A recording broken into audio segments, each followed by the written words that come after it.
Assalamualaikum warahmatullahi wabarakatuh. Kembali lagi dengan saya Ahmad Bustanul Arifin.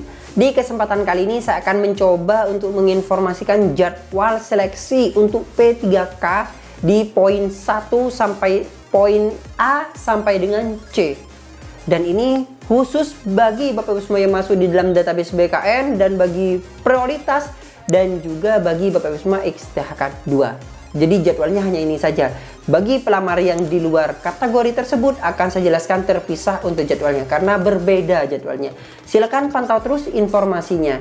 Dan silahkan Bapak Ibu semua komentar dari kabupaten kota mana saja Bapak Ibu semua berasal. Contoh saja Bondowoso hadir Mas, Surabaya hadir Mas, di kolom komentar di bawah ini. Langsung kita pada pembahasan.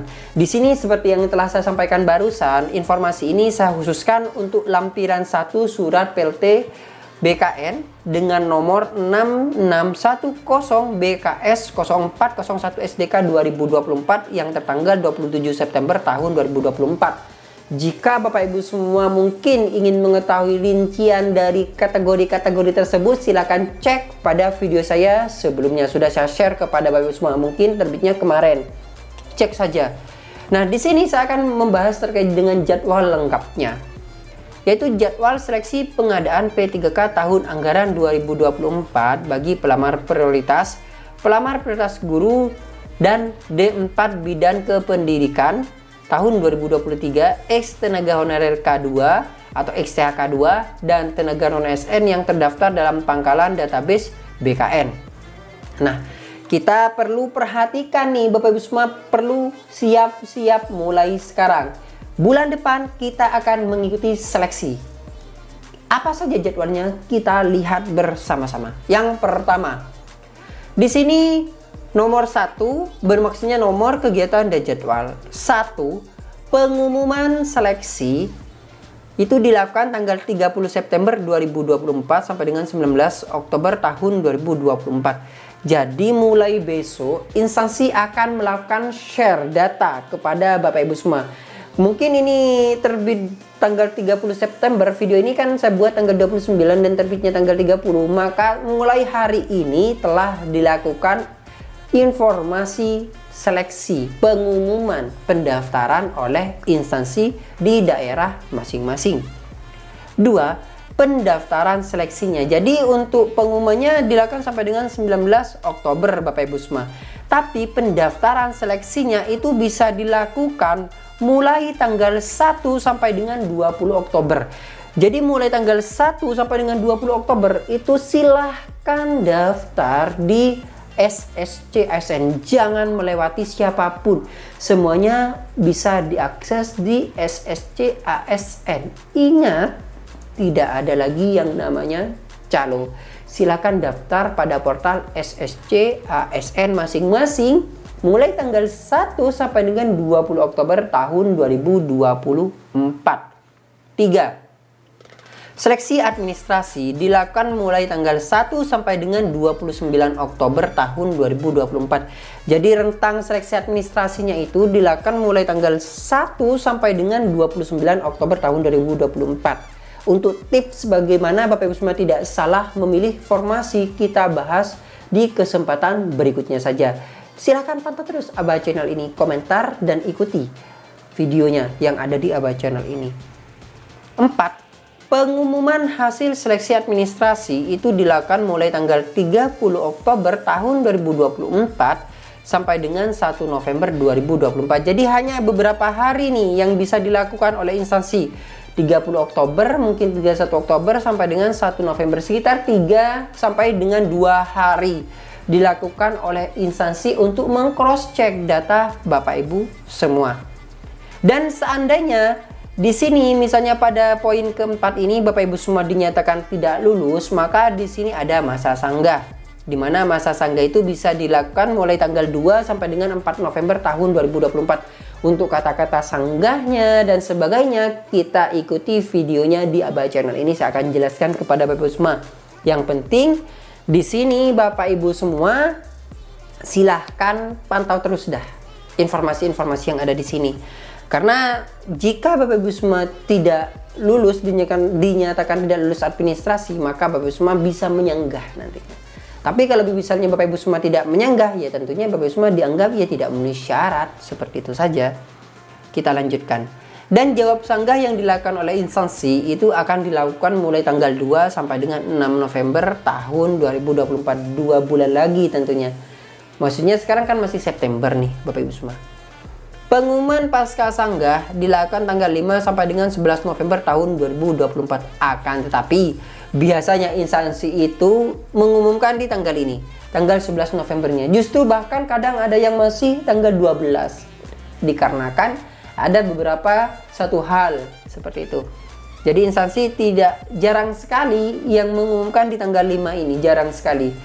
Ada mungkin coba komentar yang pernah ikut seleksi di kolom komentar. 8. Penarikan data final itu dilakukan tanggal 12 sampai dengan 14 November tahun 2024. Maksudnya penarikan data final ini bagi Bapak Ibu semua yang sudah menyanggah dan hasil kelulusannya sudah diumumkan, maka data Bapak Ibu semua itu ditarik datanya untuk dijadikan sebuah data finalisasi seperti itu. Kemudian penjadwalan seleksi kompetensi di mana dilakukan tanggal 15 sampai dengan 25 November tahun 2024. Ingat, setelah Bapak Ibu semua dinyatakan lulus seleksi administrasi, nanti masih ada seleksi kompetensi. Seleksi kompetensi kalau kemarin itu dilakukan di BKN Kanrek masing-masing nih. Tapi kurang paham untuk yang pengadaan di tahun 2024 ini karena masanya atau pesertanya lebih banyak. Apakah dilakukan di daerah masing-masing yang tentunya akan menghemat biaya? Kita tunggu saja informasi lebih lanjutnya. 10. Pengumuman daftar peserta, waktu dan tempat seleksi kompetensi itu dilakukan tanggal 26 November tahun 2024 sampai dengan 1 Desember tahun 2024. Jadi nanti 26 sampai dengan 1 Desember tahun 2024. 11. Pelaksanaan seleksi kompetensi itu dilakukan tanggal 2 sampai dengan 19 Desember tahun 2024. Maksudnya ini kan pengumuman daftar pesertanya nih, siapa saja yang akan mengikuti seleksi di ruang apa, jam berapa, itu pada poin 10 ini. Baru nanti pelaksanaannya itu mulai tanggal 2 sampai dengan 19 September tahun 2024. Setelah Bapak Ibu semua melaksanakan seleksi, nanti kan tentunya terdapat nilainya nih.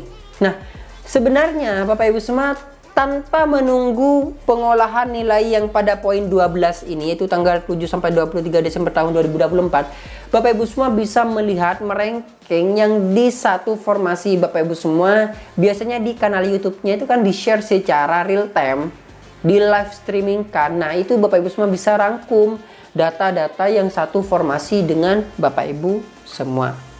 13. Pengumuman hasil kelulusan dilakukan tanggal 24 sampai dengan 31 Desember tahun 2024 dan pelaksanaan seleksi kompetensi teknis tambahan. Nah, ini ya Bapak Ibu semua ada titik tiganya. Coba kita lihat, pasti ada keterangan di bawah kok masih ada seleksi kompetensi teknis tambahan di sini. Dilakukan tanggal 10 sampai dengan 21 Desember tahun 2024. Ini yang titik 3 kita coba bahas di bawah. Pasti ada informasi tambahan nih. 15. Integrasi nilai seleksi kompetensi dan nilai seleksi kompetensi teknis tambahan dilakukan tanggal 13 sampai dengan 28 Desember tahun 2024. Yang tentunya akhir dari pengumuman kelulusan ini yaitu maksimalnya 31 Desember tahun 2024. Yang juga sebenarnya di UUSN maksimal honorer itu diangkat 31 Desember tahun 2024. Coba bayangkan, apakah bisa pemerintah menepati janji yang di dalam Undang-Undang Nomor 20 Tahun 2024? Komentari di kolom komentar. 16. Pengumuman kelulusan hasil seleksi yaitu 34 sampai dengan 31 Desember 2024. Pengisian DRH 1 sampai 31 Januari 2025.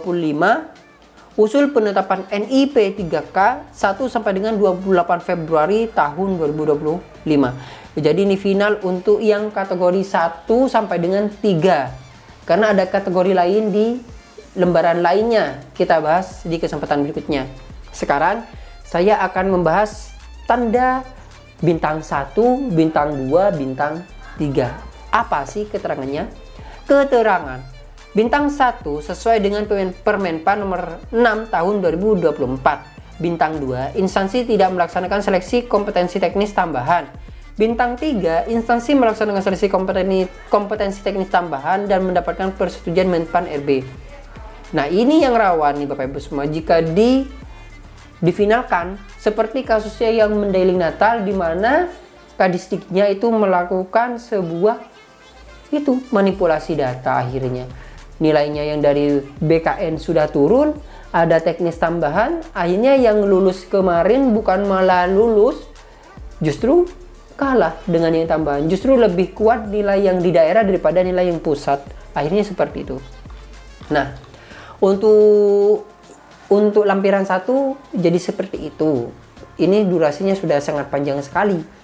Nanti untuk durasi apa maksudnya lampiran keduanya saya akan jelaskan di kesempatan berikutnya saja. Mungkin sekian informasi kali ini, semoga bermanfaat. Sekali lagi jangan lupa subscribe, aktifkan notifikasinya. Terima kasih. Wassalamualaikum warahmatullahi wabarakatuh.